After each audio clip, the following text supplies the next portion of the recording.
Hello बच्चों, welcome to class 9। तो कैसे हैं आप लोग? उम्मीद करता हूं कि ठीक होंगे।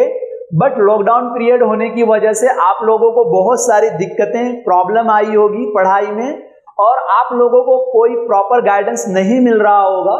इसलिए मैं आप लोगों को as a guidance teacher treat कर बताने वाला हूं कि क्यों क्लास 9th इंपॉर्टेंट है, क्लास 9th में कौन कौन से सब्जेक्ट होंगे, क्लास 9th में कौन सी रेफरेंस बुक आप रिफर करेंगे, स्टडी का टाइम टेबल क्या बनाएंगे, एंड ऑफ द एंड मैं आप लोगों को बताऊंगा टिप्स। जी हाँ, टिप्स। कुछ टिप्स की हेल्प से आप क्लास 9th में काफी अच्छे मार्क्स को स्कोर कर सकते हैं। और मैं आप लोगों के साथ डिस्कस करूंगा हर एक चैप्टर वाइज का मार्क्स डिस्ट्रीब्यूशन, कि कौन सा चैप्टर कितने मार्क्स का आएगा। तो वीडियो स्टार्ट करने से पहले स्टूडेंट, अगर आप चैनल पर पहली बार आए हैं तो मैं आपसे रिक्वेस्ट करूंगा कि सब्सक्राइब जरूर करें चैनल को और बेल आइकॉन को जरूर दबाएं ताकि हमारी वीडियोस की नोटिफिकेशन सबसे पहले आप तक पहुंचे। ओके,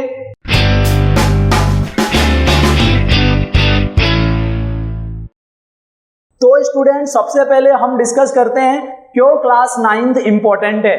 नंबर 1, जैसा कि आपने सुना होगा, आपके पेरेंट्स कहते हैं या आपके स्कूल के टीचर्स कहते हैं कि आप 4 साल पढ़ लीजिए, उसके बाद की जिंदगी बहुत ही आसान और इजी हो जाती है। तो ये जो 4 साल कहते हैं ना, इसमें पहला साल मींस फर्स्ट ईयर वो होता है क्लास 9। तो आपको समझ में आया क्लास 9th क्यों इंपॉर्टेंट है। फिर सेकंड नंबर पर आता है कि क्लास 9th और क्लास 11th का बेसिक कॉन्सेप्ट सेम होता है मैथ्स और साइंस के सब्जेक्ट में। क्लास 11th के टीचर्स का यह मानना होता है कि ऑलरेडी बच्चा ये बेसिक कॉन्सेप्ट क्लास 9th में पढ़कर आया होगा। और नंबर 3 पर आता है, जो भी आपके क्लास 9th का पेपर पैटर्न होगा वो सिमिलर क्लास 10th के पेपर पैटर्न जैसा होगा, जो कि अभी हम डिस्कस करने वाले हैं। अब हम डिस्कस करते हैं कि क्लास 9th में कौन कौन से सब्जेक्ट होंगे। तो मैं आपको बता दूं टोटल 7 सब्जेक्ट होंगे। उसमें फर्स्ट मैथमेटिक्स, जो कि एनसीईआरटी का एक ही टेक्स्ट बुक है, इसके अंदर जितने भी यूनिट्स होंगे सभी आ जाएंगे। सेकंड साइंस, जो कि फिजिक्स, केमिस्ट्री और बायो सभी को कंबाइन करके एक मोटी टेक्स्ट बुक बनाई गई है एनसीईआरटी की। एंड थर्ड नंबर पर आता है इंग्लिश। इंग्लिश की 2 टेक्स्ट बुक है। फर्स्ट होगा बीवी, जो कि इंग्लिश लिटरेचर का मेन बुक है, एंड देन सेकंड होगा मूवमेंट, जो कि इंग्लिश लिटरेचर का सप्लीमेंट्री बुक है। फोर्थ नंबर पर आता है एसएस, जो कि एक ही टेक्स्ट बुक है, इसी के अंदर सिविक्स, हिस्ट्री और जियोग्राफी आता है। एंड 5th नंबर पर आएगा Hindi, 6 Gujarati and 7th number पर है कंप्यूटर। ये टोटल 7 सब्जेक्ट आपको देखने को मिलेंगे। तो स्टूडेंट अब बात करते हैं study time table for class 9th। Class 9th में टाइम टेबल को कैसे अरेंज करें। तो मैं आपको बता दूं, कोई भी टाइम टेबल फिक्स नहीं होता। अलग अलग टॉपर्स का टाइम टेबल भी अलग अलग होता है, जो कि अपने कन्वीनियंट के हिसाब से बनाते हैं। बट एक चीजें उनके अंदर बहुत अच्छी देखी जाती है, जो नोटिस किया जाता है, वो होता है कंसिस्टेंसी, कंटिन्यूटी। जो भी वो टाइम टेबल बनाते हैं उस टाइम टेबल को बहुत अच्छे से इंप्लीमेंट करते हैं। तो आप भी जो भी टाइम टेबल बनाए उसे टाइम टेबल को बहुत अच्छे से इंप्लीमेंट करिए। जैसे मान लीजिए कि आपका मैथ्स है और मैथ्स में आप वीक हैं, तो आप मैक्सिमम टू मैक्सिमम 2 आवर का टाइम टेबल बनाइए कि उस टाइम टेबल में हमें 2 आवर मैथ्स करने ही हैं। देन आफ्टर 1 and 1.5 आवर का साइंस का बनाइए। Then 45 minutes Hindi, 45 minutes Gujarati, 45 minutes computer. ऐसा टाइम टेबल आप अरेंज करिए। बस याद यही रखिए कि जो भी टाइम टेबल आप बनाएंगे उसे पर्टिकुलर और हर रोज फॉलो करेंगे। ये अगर टाइम टेबल में आपके अंदर कंटिन्यूटी रहेगी तो बहुत अच्छे से आपके मार्क्स ग्रो होने वाले हैं और आप डेली रूटीन में अपने आप को बहुत अच्छे से परफेक्ट कर पाओगे।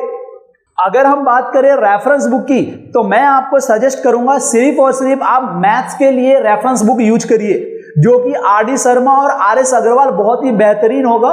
इसके अंदर से आप बहुत सारे क्वेश्चंस होंगे जो कि आपके एग्जाम्स के पॉइंट ऑफ व्यू से बहुत ही इंपॉर्टेंट होंगे और कॉम्पिटिटिव एग्जाम्स की भी तैयारी होती रहेगी। अब बात करते हैं tips for class 9th topper. जी हाँ, टिप्स, वैसा टिप्स जो क्लास 9th के टॉपर यूज करते हैं। वो टिप्स आप यूज करेंगे तो ऐसा चांसेस है कि आपके भी बहुत अच्छे मार्क्स आ सकते हैं। यहां पर 3 बातें ध्यान दी जाती है। फर्स्ट नंबर पर आता है finish the NCERT syllabus as soon as possible. जितनी जल्दी हो सके उतनी जल्दी आप एनसीईआरटी का सिलेबस को कंप्लीट करिए ताकि बाद में रिवीजन करने का टाइम मिले। सेकंड नंबर पर आता है solve a question after finish the chapter. जब भी चैप्टर कंप्लीट हो जाए उसके बाद आप क्वेश्चन को सॉल्व करिए। क्यों? आपको पता चलेगा कि आपने जो चैप्टर कंप्लीट किया है उसको कितने अच्छे से तैयारी करके कंप्लीट किया है। अगर आपको क्वेश्चन आ रहा है, सभी क्वेश्चन सॉल्व हो जा रहे हैं, तो आप ऐसा मान सकते हैं कि आपने जो भी इस क्वेश्चन चैप्टर में तैयारी किया है वो आपने कंप्लीटली तैयारी किया है। एंड थर्ड नंबर पर आता है जो भी आप चैप्टर की तैयारी कर रहे हैं उस चैप्टर में जो भी आपको आईएमपी दिखे उसे आप एक नोटबुक में नोट डाउन करते चलें, जिससे आपको बाद में आपको हेल्पफुल बने। तो गाइस यहाँ पर जितने भी टर्म्स थे सभी टर्म्स को मैंने यहाँ पर कंप्लीट किया। अब मैं आपको बताने वाला हूँ मैथमेटिक्स में कौन से चैप्टर में से एग्जाम्स में कितने मार्क्स के आते हैं और कौन से चैप्टर के कितना वेटेज है। तो यहां पर गाइस देखते हैं, यहां पर यूनिट हमें गिवन है। यूनिट 1 टोटल याद रखें 6 यूनिट है।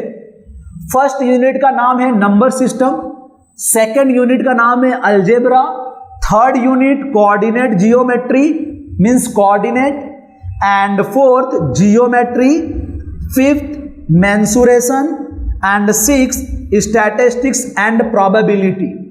तो स्टूडेंट नंबर सिस्टम में एक चैप्टर आएगा जिसे हम लोग कहेंगे रियल नंबर, और आपके यहां पर फर्स्ट चैप्टर का नाम क्या गिवन है? Number system. सेकंड यहां पे अलजेब्रे में 2 चैप्टर आएगा, पॉलिनोमियल और linear equation in 2 variable. Coordinate में एक चैप्टर आएगा जिसका नाम है कोऑर्डिनेट जियोमेट्री। जियोमेट्री में यहां पर आप देख सकते हैं टोटल 5 चैप्टर है, lines and angle, triangle, quadrilateral, circle and construction. ये सभी चैप्टर जियोमेट्री के अंदर आते हैं। मेंसुरेशन में टोटल 2 चैप्टर आते हैं। एक चैप्टर आएगा हेरोन्स फॉर्मूला जो कि एरिया वाला चैप्टर है, और सेकंड आएगा सरफेस एरिया एंड वॉल्यूम। ये दोनों चैप्टर किसके अंदर आते हैं? मेंसुरेशन में। एंड लास्ट जो आते हैं स्टैटिस्टिक्स प्रोबेबिलिटी जो कि चैप्टर है। गाइस अगर हम बात करें यहां पे इनके मार्क्स डिस्ट्रीब्यूशन का, तो नंबर सिस्टम टोटल 8 मार्क्स के आते हैं एग्जाम्स में। अलजेब्रा टोटल 17 मार्क्स के आते हैं, मींस ये दोनों चैप्टर मिला के। कोऑर्डिनेट का ये एक चैप्टर 4 मार्क्स के आते हैं। जियोमेट्री का टोटल ये 5 चैप्टर 28 मार्क्स के आएंगे एग्जाम्स में, और मेंसुरेशन में ये दोनों चैप्टर आते हैं 13 मार्क्स, और स्टैटिस्टिक्स प्रोबेबिलिटी मिलाकर आते हैं 10 मार्क्स। अगर आप इसे टोटल करेंगे तो टोटल मार्क्स हो जाएंगे 18, जो कि बहुत ही बेस्ट होता है। और 10th स्टैंडर्ड में भी कुछ मार्क्स डिस्ट्रीब्यूशन ऐसे ही होते हैं। तो गाइस अब बचा 20 मार्क्स। तो ये जो 20 मार्क्स है, ये 20 मार्क्स इंटरनल असेसमेंट मींस आपको स्कूल से इंटरनल दिया जाता है।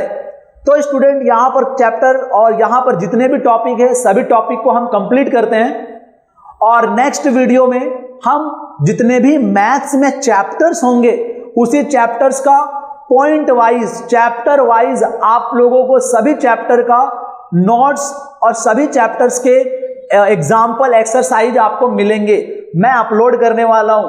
तो स्टूडेंट आपको ये वीडियो कैसा लगा प्लीज कमेंट बॉक्स में कमेंट करके बताएंगे। Thank you.